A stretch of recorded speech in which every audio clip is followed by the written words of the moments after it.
Assalamualaikum warahmatullahi wabarakatuh. Perkenalkan, nama saya Ilham Ibnul Fadilah.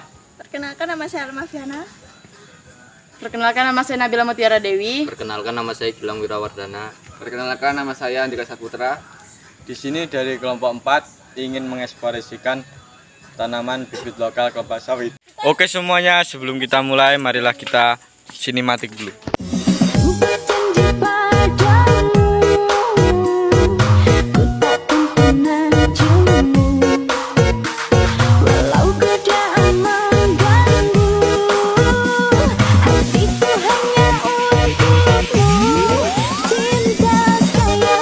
Request bukan drama, bukan mitos, melainkan kisah nyata.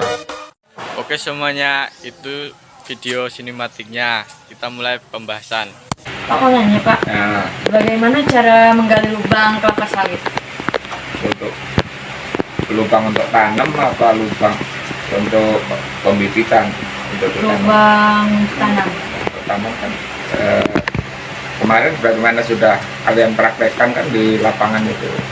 Jadi sebelum memulai membuat lubang harus dibuat pengajiran dulu, buat jarak tanam, kemudian kita buat titik ajirnya untuk menentukan jarak tanam itu. Kemarin kan kita menggunakan sistem mata 5, jarak tanam 8 x 8 meter atau 9 x 9 meter juga bisa.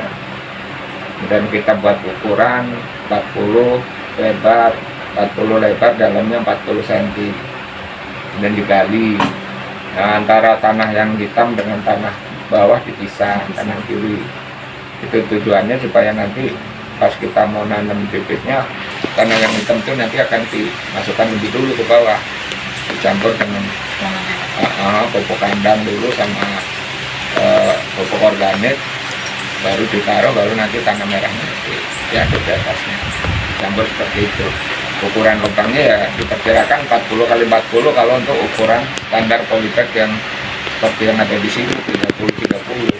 Kalau polybagnya besar standar perusahaan itu lubangnya juga bisa 50-50 atau 60-60. Terus lubang kelapa sawit dibuat berapa hari sebelum penanaman dilakukan? Ya sebaiknya jangan mendadak ya, paling nggak ada interval waktu antara 15 sampai 3 minggu, 2 sampai 3 minggu atau lebih agak lama nggak apa-apa. Jadi tujuannya kenapa harus lama, supaya nanti terjadi pelapukan antara tanah atas tanah bawah itu nanti tidak kena matahari kan lapuk ya, terjadi pelapukan. Kemudian juga mengurangi keasaman tanah kalau dia dibiarkan lama di lubang itu. Kemudian apalagi udah ditambah pupuk kandang, ditambah kapur dolomit, dan mereka akan menetralkan keasaman tanah sehingga tanah itu menjadi basah.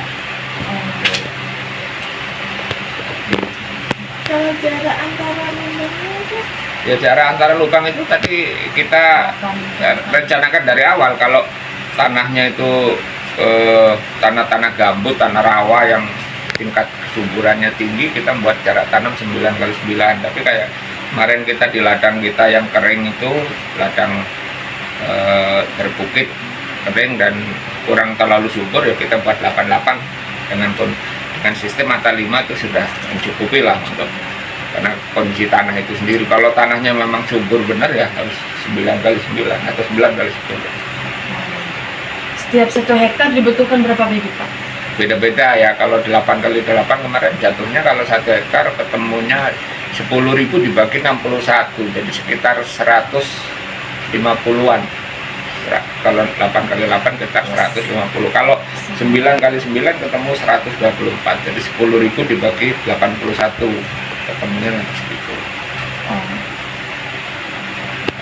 Kelapa sawit siap dipanen minimal berapa tahun Pak? Kalau kita nanam dari bibit usia 1 tahun seperti yang ada di depan ini dan dirawat dengan baik, ditanam pada misalnya ditanam sekarang umur 1 tahun, itu 3 tahun dari mulai nanam ya, bukan 3 tahun dari pembibitan. Jadi 3 tahun mulai nanam, dari pembibitan ke mulai nanam dihitung dari mulai titik nanam 3 tahun itu sudah buah, udah namanya buah pasir.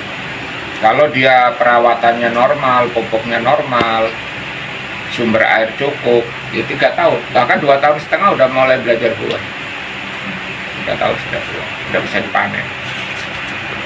Apa hama kelapa sawit Pak? Apa saja?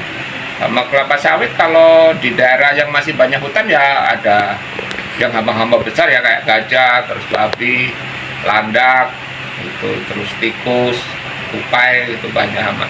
Kalau di daerah-daerah kita mungkin tinggal ada tupai, tikus, sama kumbang tanduk itu awong, itu kalau dia untuk makan batangnya. Kalau makan buah sawit atau makan batang sawitnya biasanya landak itu juga senang, tapi di sini udah jarang landak. Kalau di sini nggak terlalu hama ya, nggak terlalu ini. Tapi kalau daerah-daerah yang masih banyak hutan ya termasuk itu babi, gajah. Itu kalau kelapa sawit kalau dijual itu berapa?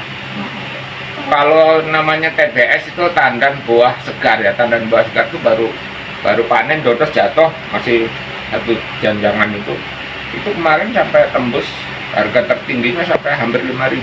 Kalau sekarang standar sekarang 2.200 atau 2.100. Sebenarnya dari harga 1.500 saja petani sudah untung, udah lumayan tinggi. Apalagi kalau sampai kemarin ada lonjakan harga setelah Covid kemarin hampir 5.000, 4.600 ada yang 5.000. Wah, itu udah luar biasa. Itu masih gelondongan ya, masih baru jatuh dari pohon. Bukan CPO-nya, masih TBS namanya, tandan buah segar.